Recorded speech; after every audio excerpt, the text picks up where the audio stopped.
अस्सलामु अलैकुम वरहमतुल्लाहि वबरकातुहू। इशा की नमाज में कितनी रकातें पढ़ना ज़रूरी है? क्या मुकम्मल 17 रकातें पढ़ना है, या फिर अगर कोई शख्स किसी उज़्र की वजह से या कोई औरत अपने बदन में थकावट की वजह से या थकान महसूस करने की वजह से कम भी करके भी पढ़ सकती है या नहीं पढ़ सकती? देखिए, इस मसले को अच्छे से समझ लेना है। ये ख्याल उस वक्त पैदा होता है कि जब हम किसी कामकाज की वजह से और इसी तरीके से बहुत से लोग सफ़र की वजह से जब अपने बदन में थकावट महसूस करते हैं और जब इशा की नमाज का वक्त होता है तो उनके जहन में एक ही ख्याल आता है कि यार 17 रकातें पढ़नी है और बदन में वैसे ही थकान महसूस हो रही है, तो किस तरीके से पढ़ेंगे? तो फिर उनके जहन में यही बात आती है कि पढ़े या ना पढ़े, और वो इस चक्कर में पूरी नमाज को छोड़ देते हैं। जबकि अल्लाह के रसूल सल्लल्लाहु अलैहि वसल्लम की सख्त वईद है और अल्लाह के रसूल सल्लल्लाहु अलैहि वसल्लम ने फ़र्ज़ नमाज छोड़ने वालों के बारे में सख्त वईद बयान फरमाई है। इसलिए एक बात तो ये याद रखें कि हमें फ़र्ज़ नमाज किसी भी हाल में नहीं छोड़ना है। अब रही बात कि इशा की नमाज जो रकातें हैं मुकम्मल पढ़ना है। देखिए, शुरू की जो 4 रकात है पहले की, तो 4 रकात सुन्नत गैर मुअक्कदा है, फिर उसके बाद में 4 रकात फ़र्ज़ है इशा की, फिर उसके बाद में 2 रकात सुन्नत मुअक्कदा है, और फिर 2 रकात नफल, फिर 3 रकात वित्र वाजिब, और फिर उसके बाद में 2 रकात नफल। इस तरह करके मुकम्मल 17 रकातें हुई। अब अगर कोई शख्स मजबूरी की वजह से या कोई औरत अपने बदन में थकावट महसूस करने की वजह से या किसी बीमारी की वजह से 4 रकात सुन्नत गैर मुअक्कदा जो शुरू की सुन्नतें हैं अगर वो छोड़ना चाहे तो छोड़ सकती है, लेकिन इसको अपना मामूल न बनाए बल्कि पढ़ने का एहतिमाम करें। अगर कभी कभार ये बात आती है तो छोड़ सकती है, कोई ज़रूरी नहीं है, ठीक है।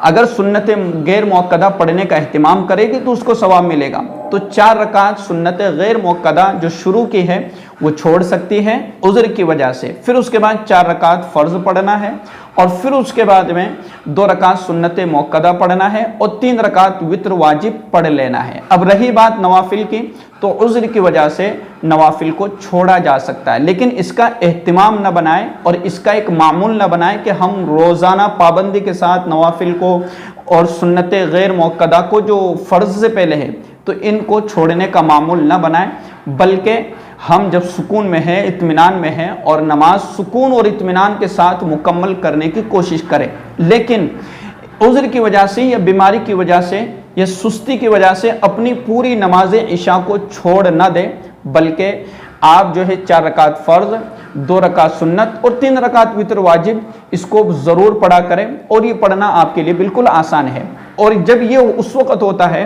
कि आप थके हुए हैं, आपके बदन में थकावट है और आपके ज़हन में जैसे ख्याल आया कि 17 रकातें पढ़नी है, तो फिर शैतान आपको ये नमाज़ें भी अदा नहीं करने देगा और आपसे पूरी फ़र्ज़ नमाज छुड़वा देगा। इसलिए आप हिम्मत करके अपने दिल में ये ख्याल पैदा करें कि कौन सी 17 रकातें पढ़नी है। हम तो 4 रकात फ़र्ज़, 2 रकात सुन्नत और 3 रकात वित्र पढ़ लेंगे, बस हो गई हमारी नमाज। तो फिर जब आप खड़े होंगे तो अल्लाह तबारक व तआला आपको सुन्नत पढ़ने की भी तौफ़ीक़ अता फरमा देगा। आपको अल्लाह तबारक व तआला नफल नमाज पढ़ने की भी तौफ़ीक़ अता फरमा देगा। और इसी तरीके से हदीस के अंदर आता है, अल्लाह के रसूल सल्लल्लाहु अलैहि वसल्लम ने इरशाद फरमाया कि कल क़यामत के दिन नमाज़ों के अंदर, यानी फ़र्ज़ नमाज़ों में, जिन लोगों की फ़र्ज़ नमाज़ों में कमी होगी, अल्लाह तबारक व तआला उन कमियों और कोताहियों को नवाफिल के ज़रिए से मुकम्मल कर देगा। तो हमें नवाफिल का एहतिमाम करना है, और जितना हम जो है नवाफिल पढ़ेंगे अल्लाह तबारक व तआला के उतना ही हम करीब होते चले जाएंगे। तो नवाफिल को, सुन्नतों को छोड़ने का एक अपना मामूल न बनाएं, बल्कि पढ़ने का एहतिमाम करें। ये सवालात कई लोगों के जहन में आते हैं और कई लोगों ने मुझसे भी पूछा कि हम किसी उज़्र की वजह से अगर इशा की कुछ मुख्तसर नमाज पढ़ ले तो क्या इससे कोई हरज नहीं है? तो याद रखिएगा, कोई हरज नहीं है, लेकिन इसका एक मामूल न बनाया करें। तो ये सारी बातें आपको अच्छे से समझ में आ गई होगी। इस वीडियो को ज़्यादा से ज़्यादा शेयर कीजिएगा और इस चैनल को सब्सक्राइब कर लीजिए। अस्सलामु अलैकुम वरहमतुल्लाहि वबरकातुहू।